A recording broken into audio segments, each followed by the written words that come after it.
Keen Gaming Max here, and today I'm doing a battle report basically. After that battle, I just uploaded.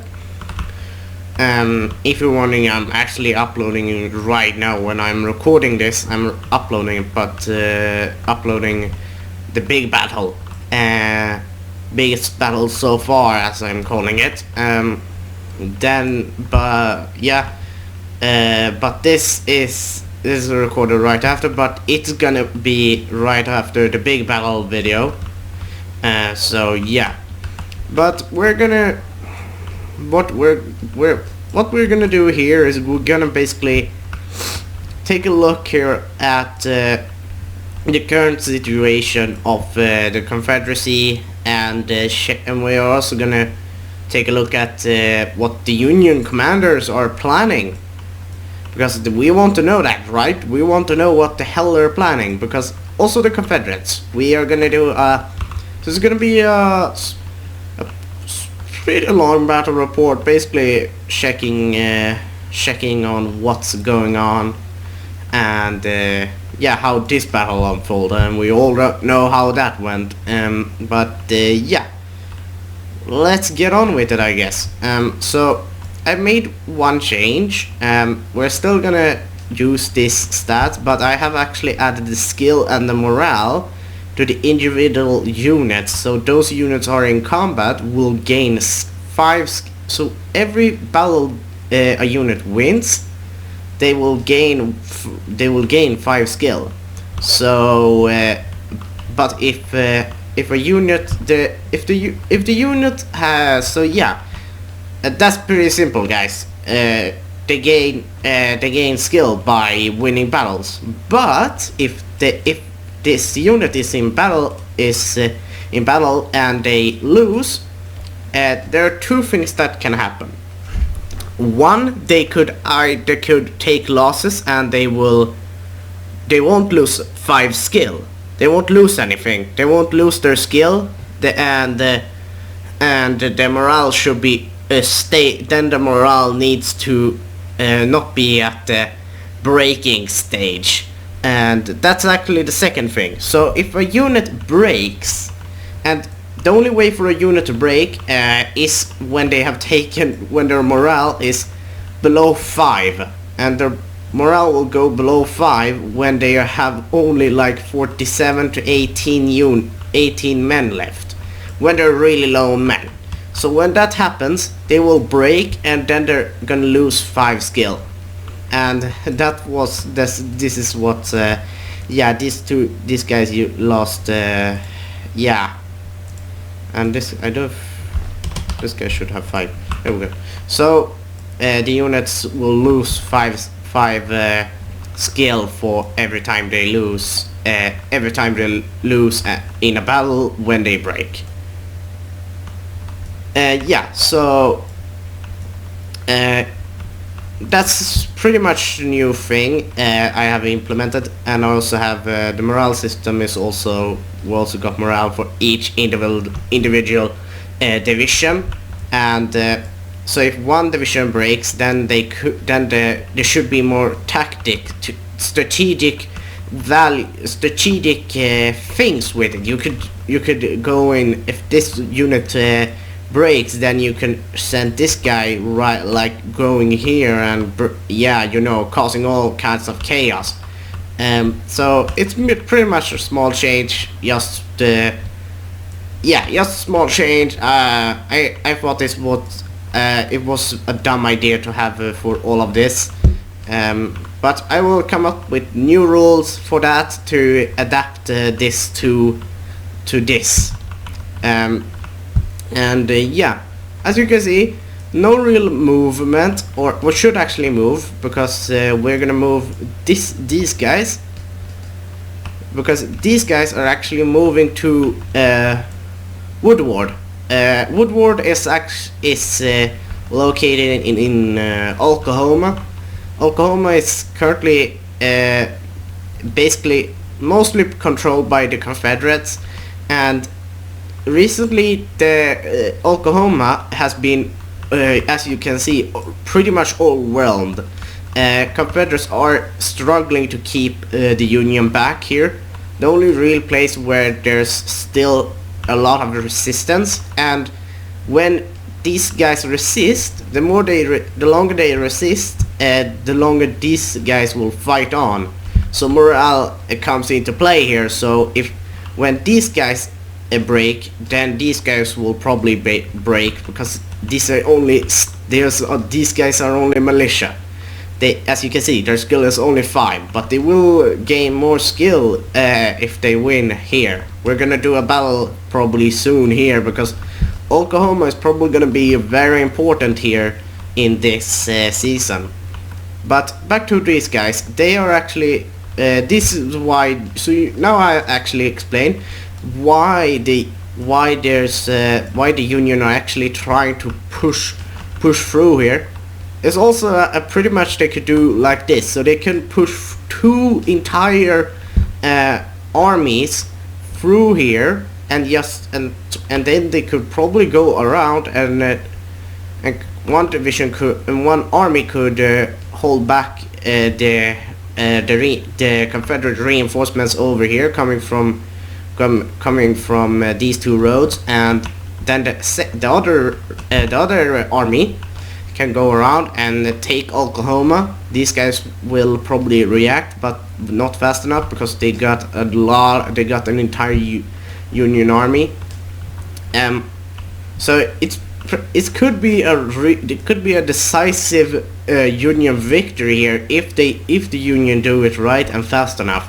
Because what the Union don't know is that the Confederates have called in a Texas regiment, or a Texas army from Texas, because Texas is right down here, and they have sent a small force here to reinforce Oklahoma, because Confederates are not blind. They see that this point of the front here is the weakest and it will break. So the Confederates have used some of their economy here to buy another regiment, this one, and they're gonna use it, and this regiment is gonna take about, they're gonna be at Oklahoma City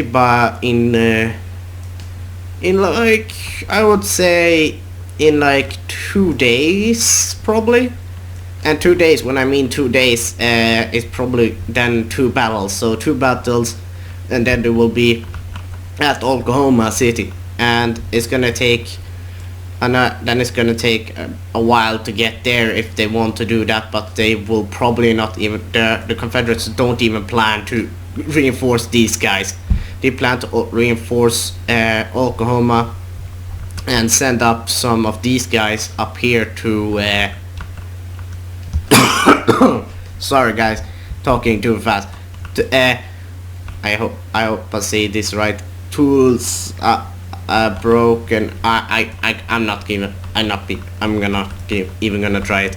But this town. So Oklahoma, as you can see, lots of things going on, a lot of strategic things going on here. So we're gonna probably have a lot of battles for a while here. We're gonna probably be around Oklahoma for a while, because it's just too strategic. It could be a massive thing for the Union. For the Confederates, it could be a really big loss. They could even lose a bit of Texas here as well. Then really not much else over here. This part of these guys are holding fine. But these CSA guys could need reinforcements. Confederates already with the reserve line here. That's why they got these 2 regiments standing by at Fort Smith, and I don't know if this place exists in the Civil War, so sorry for that. So these 2 guys are basically a reserve. So if these guys or these guys lose, then they are gonna quickly go in and prepare a defensive line. Same with these guys, gonna prepare a defensive line. So Confederates already on this front. I do think they're ready, but we're gonna talk about this soon. Then Confederates, as you can see, they are really paranoid. They are ready. They do think that the Union are gonna break through their Kentucky and their Confederate small gains in Missouri and Oklahoma. So we will see how this goes. The Union, if they win this season, they could take the entirety of Tennessee and most of Arkansas, the entirety of Oklahoma, some parts of Texas. Just so much territory they can gain from this. But now let's look at let's look at other things that's going on. The Union are actually on the Virginia front here. This front here. The Union's plan over here is pretty much to dig in and bombard the CSA guys, CSA soldiers right over the front here. And that's pretty much their tactic. They're gonna bombard that because they got so much troops here. There's no reason for them to worry. CSA can't do anything, or that's what they think. Because the CSA plan over here is to actually go on an attack, an offensive. So these three regiments are actually gonna attack on the wide front against all of them. All of the Union guys, they're gonna dig in. But we're gonna see how the Confederate plan is gonna evolve. We could see this could be big, but but the Union are probably gonna be able to counterattack and push them back. But the special thing about my battle map here is that they got limited resources. They don't have unlimited regiments. They need to buy that with their economy. So when their money runs out, they can't get any more reinforcements. So it's gonna be really interesting to see how this is gonna go. We're gonna see how that goes. Then this part over here, this is pretty much the forces here are pretty much taking pop shots at each other. You know, they're in their trench positions, ready for the other one to attack each other, but they haven't done that. And now we are at Fort Cape here, and the battle we saw in the latest battle, the big battle. And here are basically the result. Two entire divisions from the two entire CSA divisions actually have broken. This one had lost basically, and these guys have 300 from the start, and they also lost skill because of that. So we got 42, 18, and also the artillery took some casualties. Morale dropped a little bit, but then the CSA general lost some. His bodyguard actually took casualties because of the artillery. 68 guys left, and morale is at 86. So lost some morale there. But now to the three battles that we had. We should probably start with interesting result. This is actually random. I have the results of these two other battles. I checked how their skill and how many casualties they took. And actually, surprising enough, the CSA state infantry here, a state infantry unit, won over a Union, and they pretty much annihilated them. So the Union have lost like 200 at least, and the CSA lost like only about 100 guys, and their morale is super high. They gained skill, but the Union lost troops. They also lost a little bit of morale, and morale does come into play. More casualties, and with more casualties, that means that unit could be annihilated completely. These guys are pretty much their plan right now. They have crossed the river, and their plan is to flank around and take out the artillery. The reason why is so that because these CSA guys, they took a lot of losses, but they can recover. But they need time. They need time to recover, and the only way to do that is by slowing down the Union. And this general over here that commands this unit has commanded them to attack the artillery in hopes that this will distract the Union and force the Union to abandon their pursuit of the Confederates. It's a really good plan, but still these guys are these really highly trained state infantry militia are gonna need to face off against the same division again, and we're probably gonna see another small skirmish, and we're gonna see how that goes. It could be decisive, really decisive, not super decisive at least, but it could change some things, because yeah, you understand what I mean. Then the losses at Fort Cape were immense for the Confederates. They lost, they don't have much left. They lost an entire division and also more than half of one, but this one actually survived pretty well. But this guy's skill is at 7, I don't know why, but we should actually keep him at 10. Yeah, so this guy's skill is at, but their morale is at 65 because it was so devastating, because they lost an entire division really, and more than half of one. So it's pretty much like, why wouldn't they be really broken about that? Let's gonna change that. So these guys are pretty much, they won't probably fight for long. But we're gonna do like this, because this is basically what they're gonna do. They're gonna retreat.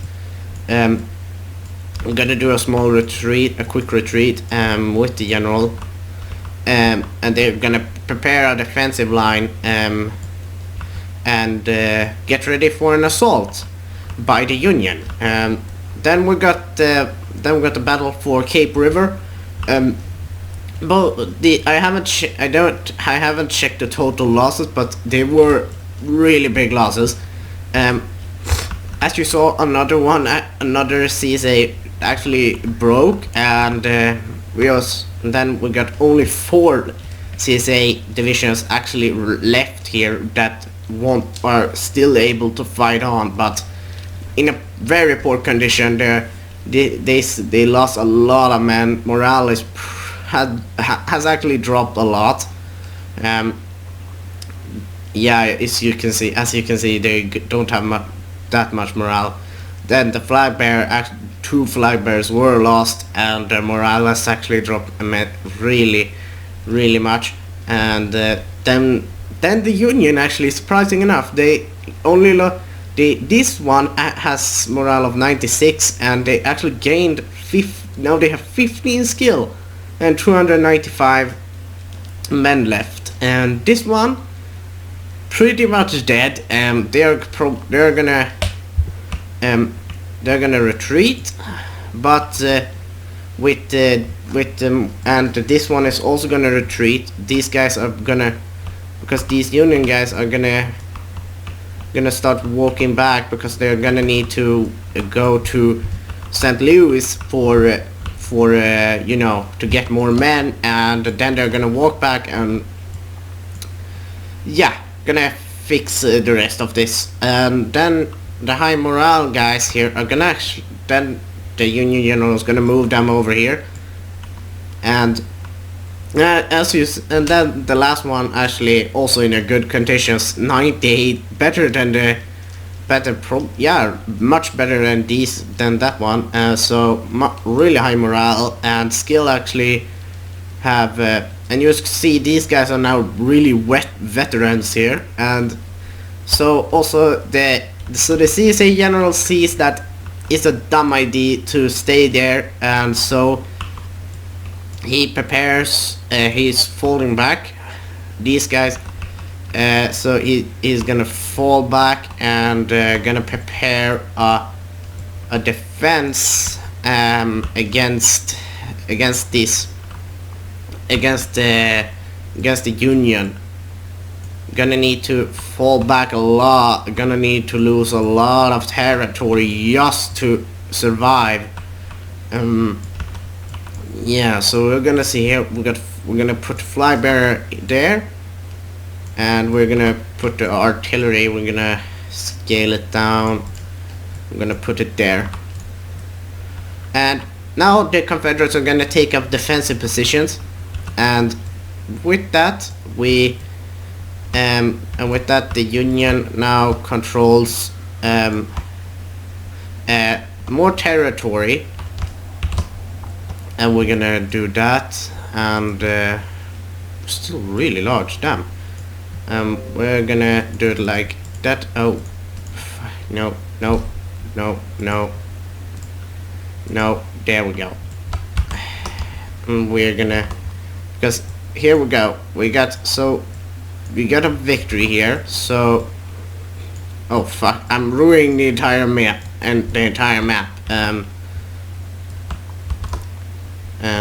so now they are gonna prepare for a battle. There we go. So the Confederates still gained something, but they lost a lot.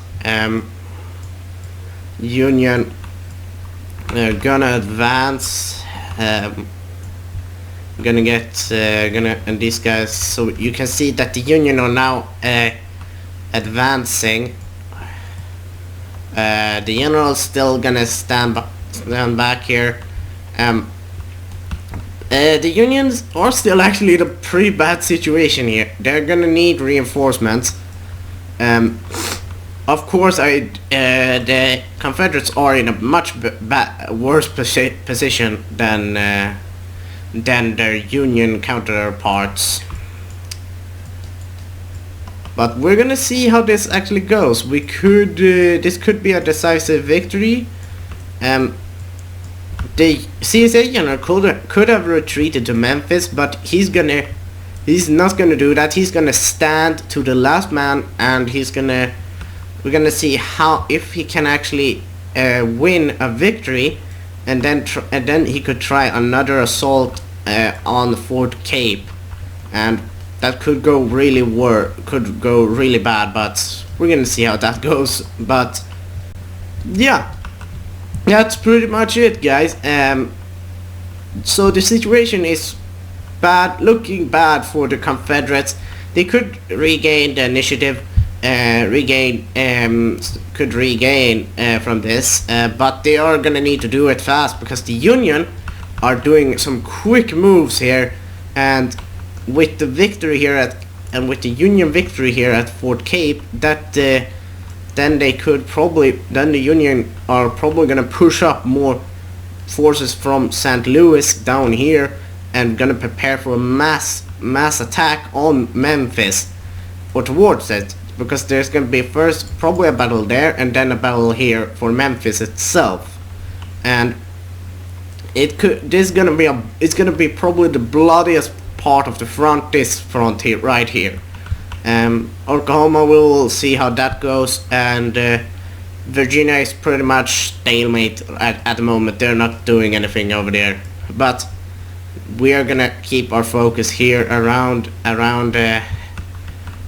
Cape, and we're probably gonna see a battle here, but not at the moment, because the Union general is gonna wait for his two divisions to regain their strength, and they're gonna take a while for them to march up to St. Louis.